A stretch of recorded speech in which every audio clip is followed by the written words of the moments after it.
Film शुरू होती है मार्कस नाम के एक लड़के से, जिसे पुलिस गिरफ्तार करके अपने साथ ले जा रही थी और हम उसके चेहरे पर काफी उदासी देखते। वहीं उसकी मॉम और बहन भी खड़ी हुई थी, जो उसके जाने से बहुत दुखी। यहाँ मार्कस की बहन अपनी कहानी बताने लगती है कि हमारी फैमिली कई सालों से अमेरिका के एक शहर सेलम में रह रही है और इस शहर सेलम की तारीख बहुत ज्यादा खौफनाक और डरावनी है, क्योंकि 17वीं सदी में यहाँ विच ट्रायल बहुत ज्यादा किया जाता था, यानी औरतों को चुड़ैले समझकर मार दिया जाता। इनमें बहुत सारी आम बेगुनाह औरतें भी थी, जिन बेचारियों को भी विजेस समझकर मार दिया गया। अब मार्कस की बहन, जिसका नाम बिली था, बताती है कि मैं अपने घर में अपनी मॉम और 2 भाइयों के साथ रहती हूँ। एक तो मार्कस है, जिसे पुलिस ले गई है, और एक छोटा था। हमारे साथ अंकल भी रहते हैं, जो एक आलसी इंसान थे। और अब यहाँ से कहानी पास्ट माजी में चली जाती है, जहाँ हम बिली के दोनों भाइयों को देखते हैं। वो जब साइकिल से घर जा रहे थे तो उनके छोटे भाई को जंगल से कुछ आवाज आती है, जिसका पीछा करते हुए वो जंगल में बने एक खंडर जैसे घर में जा पहुँचता है। चेक करने पर उसे वहाँ एक चाकू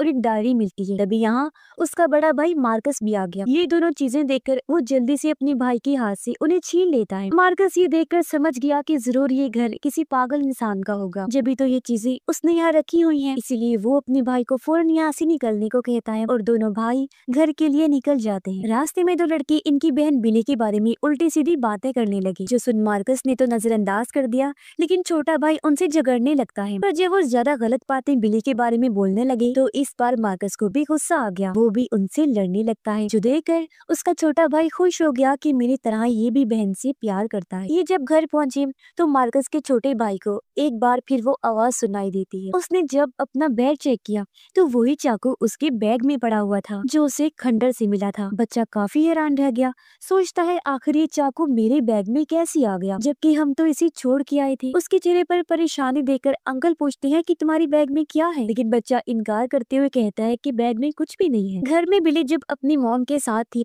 तो वो उनसे बहस करती है कि मुझे अपने दोस्त के साथ पार्टी में जाना है, लेकिन उसकी मॉम मना कर देती है कि नहीं, तुम नहीं जा सकती, क्योंकि तुम्हें अपने भाइयों का ख्याल रखना है। दरअसल उसकी मॉम काम पर जाया करती थी और बिली उनकी बड़ी बेटी, लेकिन वो मॉम से बार बार जिद करती है कि मुझे हर हाल में जाना है। तभी घर में मार्कस और उसका छोटा भाई भी आ जाते हैं, जहाँ बिली और मार्कस की आपस में बहस हो जाती है। उनकी मॉम बिली को डांटते हुए कहती है कि खबरदार, अगर तुम घर से बाहर निकली तो। इतना बोलकर वो काम पर चली गई। बिली के भाई को एक बार फिर वही आवाज आती है। हैरत वाली बात कि वो सिर्फ उसे ही सुनाई दे रही। तो परेशान होकर वो अपने कमरे में चला जाता है और उस जंग लगे चाकू को साफ करने लगता है। देखने से लग रहा था जैसे पता नहीं कितने साल पुराना है। चाकू पर लिखा था कि मैं गेम खेलूंगा, और जैसे ही बिली के भाई ने चाकू को हाथ लगाया, उसे माजी की अजीब डरावनी चीजें नजर आने लगती हैं। हर तरफ औरतों की लाशें और खून। ऐसा लग रहा था जैसे वो 17वीं सदी में पहुंच गया हो। फिर वो औरतें भी उसे साफ नजर आने लगी और उन्हें विच समझकर किस किस तरह मारा गया था वो सब वो देख पा रहा था। तभी उसके दरवाजे पर कोई आ गया,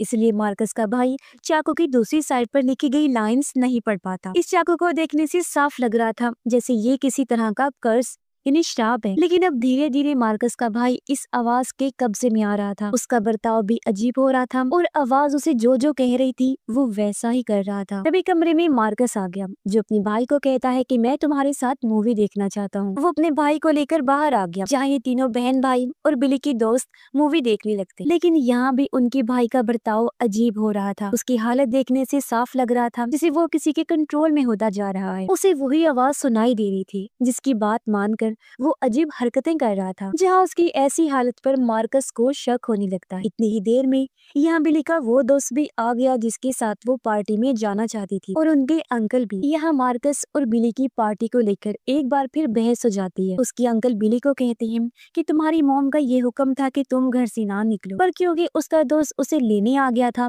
तो अब उसका भी दिल कर रहा था जाने का। इसी बीच हम देखते हैं कि मार्कस के भाई को जो आवाज सुनाई दे रही थी वो दरअसल एक आत्मा थी, जो पूरी तरह उस पर हावी हो गई थी, और वो आत्मा किसी तरह उन सबको वहीं रोकना चाहती थी, ताकि वो सभी उसके साथ एक गेम खेलें, यानी जैसा उस चाकू पर लिखा था कि मैं गेम खेलूंगा। मगर इनमें से किसी को भी उस गेम के बारे में नहीं पता था। तब मार्कस का भाई कहता है कि तुम सबको वो गेम खेलने के लिए घर के अंदर ही रुकना पड़ेगा। अब मार्कस अपने भाई की बातें और उसका बदलता हुआ बर्ताव देखकर काफी चौंक गया। वो फिर अपने भाई को कहता है कि मैं और बिली अपने दोस्तों के साथ सिर्फ 2 घंटे के लिए ही पार्टी में जा रही है, तब तक तुम अंकल के साथ गेम खेलकर एंजॉय करो। मार्कस की ये बात सुनकर उसका भाई गुस्से से लाल हो जाता है। वो कहने लगा, ठीक है, अगर तुम पार्टी में जाना चाहते हो तो जाओ, लेकिन उससे पहले तो मेरे साथ लाजमी गेम खेलनी पड़ेगी। अब अंकल भी कह देते हैं कि मुझे भी ये गेम वेम नहीं खेलनी और मैं जा रहा हूँ। लेकिन मार्कस का भाई गुस्से से अंकल को वहीं बैठने को कहकर गेम का हिस्सा बना लेता है। उसे गुस्से में देखकर बाकी सब भी वहीं बैठ जाते हैं, जिन्हें वो गेम की असूल बताता है। फिर वो सबको अपने साथ ये दोहराने को कहता है कि I will play and I will not quit, यानी मैं गेम खेलूंगा और इसे नहीं छोड़ूंगा। जब सबने ये बोला तो मार्कस का भाई अपने बैग से वही चाकू निकालता है। उसके हाथ में चाकू देकर मार्कस फौरन वो चाकू छीन लेता है क्योंकि उसे कुछ गड़बड़ लग रही। इसके कुछ देर बाद बिली मार्कस को कहती है कि मैं अपने दोनों दोस्तों के साथ पार्टी में जाना तो चाहती हूँ, लेकिन इस छोटे भाई को ऐसी हालत में कैसे छोड़ूं? कुछ घंटों की बात है, लेकिन मुझे इसकी टेंशन लगी रहेगी। इस पर मार्कस कहता है कि तुम बेफिक्र होकर जाओ, मैं हूँ ना यहाँ, इसका ध्यान मैं रख लूंगा। इसलिए बिली अपने दोस्तों के साथ वहाँ से निकल जाती, लेकिन उनके भाई के अंदर की आत्मा बहुत ज्यादा गुस्से में आ जाती है और वो चिल्लाकर मार्कस को कहती है कि इस चाकू पर जो लफ्ज लिखे हुए हैं उसे तुम दोहराओ। और जैसे ही मार्कस उन लफ्जों को पढ़ता है, उसे भी अपने भाई की ही तरह अजीब डरावनी चीजें नजर आने लगती हैं, जिससे वो इतना ज्यादा घबरा गया कि वहीं बेहोश हो जाता है। होश आने पर मार्कस का छोटा भाई उसके पास आया, जो अब नॉर्मल लग रहा था। वो कहता है कि तुम बेहोश हो गए थे और मैंने अंकल की मदद से तुम्हें बिस्तर पर लिटाया। कुछ देर बाद जब छोटा भाई अपने कमरे में सो रहा था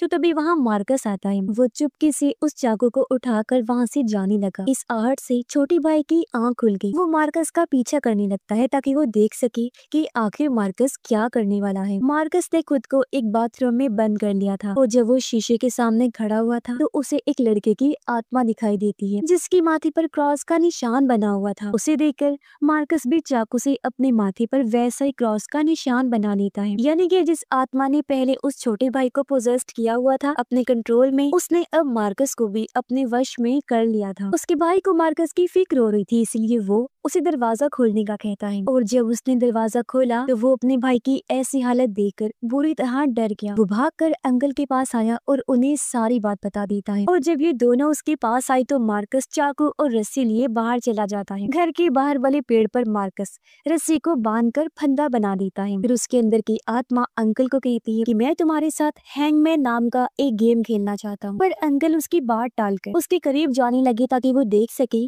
कि आखिर मार्कस को क्या हुआ है कि वो इस तरह बर्ताव कर रहा है। उसके पास आते ही मार्कस के अंदर की आत्मा को गुस्सा आ गया और वो अंकल की गले में रस्सी डालकर उन्हें फंदे पर लटका देता है। फिर रस्सी खींचकर उनकी जान ही ले लेता है। उधर पार्टी में बिली अपनी दोस्त के साथ बातें कर रही थी। कहती है कि मैं अब इस शहर में रहना नहीं चाहती, मैं अपने दोस्त के साथ जब शादी कर लूंगी तो हम ये शहर छोड़ के चले जाएंगे। तभी बिली की ड्रिंक खत्म हो गई, जो लेने वो अंदर जाती है, पर तभी वो अपने दोस्त के साथ किसी और लड़की को देख लेती है। वो टूट गई क्योंकि उसे समझ आ गई थी कि ये मुझे धोखा दे रहा है, इसीलिए वो रोते हुए पार्टी छोड़कर घर के लिए निकल जाती है। बाहर बिली की दोस्त जब अकेली थी तो तभी यहाँ मार्कस आ जाता है। कुछ टाइम बाद यहाँ बाकी लोग भी आ, जो मार्कस की ऐसी हालत देखकर घबरा जाते हैं। अब मार्कस उनके एक दोस्त को पकड़कर कब्जे में ले लेता है। उसने लड़के को पकड़कर उसकी गर्दन पर चाकू रख दिया था और वो उन सबको अपने साथ गेम खेलने के लिए कहता है। तब उसकी बात मानकर सब लोग गेम खेलने लगे, जो दरअसल हाइड एंड सीक का गेम था, इनकी लुका छुपी। बिली जब घर के लिए जा रही थी उसे रास्ते में अपना छोटा भाई मिलता है, जो बता रहा था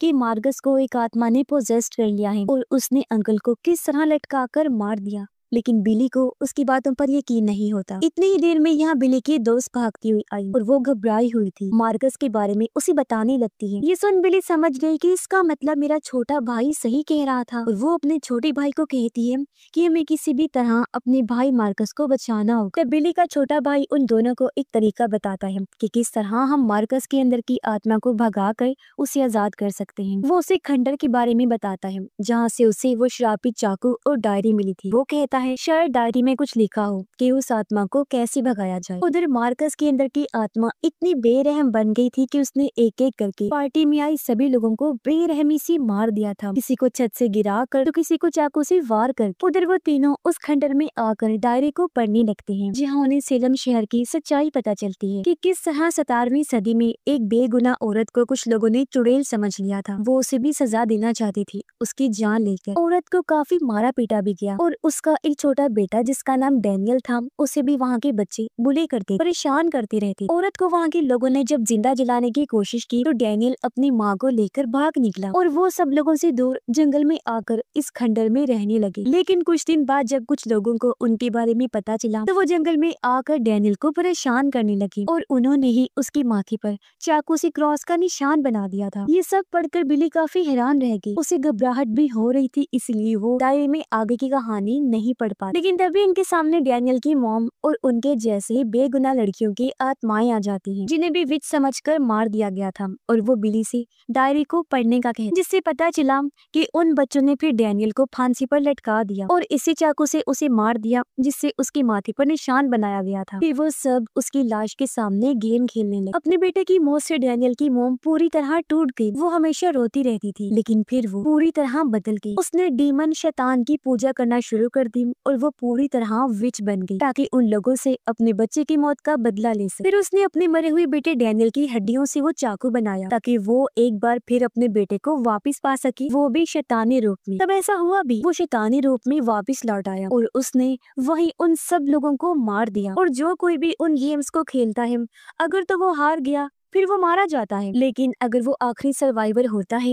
इन्हीं जिंदा बचता है, वो गेम का विनर कहलाया जाता है। बिली इधर डैनियल की मॉम की आत्मा से पूछती है कि अगर हम इन गेम्स में डैनियल को हरा दें तो क्या हम सब जिंदा बच सकते हैं। ये सुन वो आत्मा जोर जोर से हंसने लगी। फिर कुछ देर बाद वो वहाँ से गायब हो जाती है। अब बिली अपने छोटे भाई और दोस्त को कहती है कि हमें डैनियल के साथ गेम खेलनी ही होगी ताकि हम अपने भाई मार्कस को उसके चुंगल से बचा सके जिसने उसके जिस्म पर कब्जा किया हुआ है। बिली फैसला करती है कि हम उसके साथ टॉर्च गेम खेलेंगे क्योंकि उस गेम में उनका छोटा भाई बहुत अच्छा था। टॉर्च गेम में इसकी रोशनी जिस पर भी पड़ती है वो गेम से आउट हो जाता है। कुछ टाइम बाद जब भी घर पहुंचे तो उनका छोटा भाई मार्कस को कहता है कि मैं तुम्हारे साथ टॉर्च गेम खेलना चाहता हूँ, जिसके लिए वो मान भी जाता है। फिर जब गेम स्टार्ट हुई तो उनका छोटा भाई अपनी टॉर्च लेकर मार्कस को ढूंढने लगता है। उसने घर की सारी लाइट्स भी ऑफ कर दी थी। अचानक उसे किसी के कदमों की आहट सुनाई देती है। चेक करने पर वहाँ मार्कस ही था। उसे देखकर जब उसने रोशनी मारी तो मार्कस का पैर बुरी तरह जलने लगता है क्योंकि उन बच्चों ने डैनियल को जलाकर मारने की भी कोशिश की थी। इससे मार्कस को काफी तकलीफ होने लगी और अपने भाई को इस तरह तड़पते हुए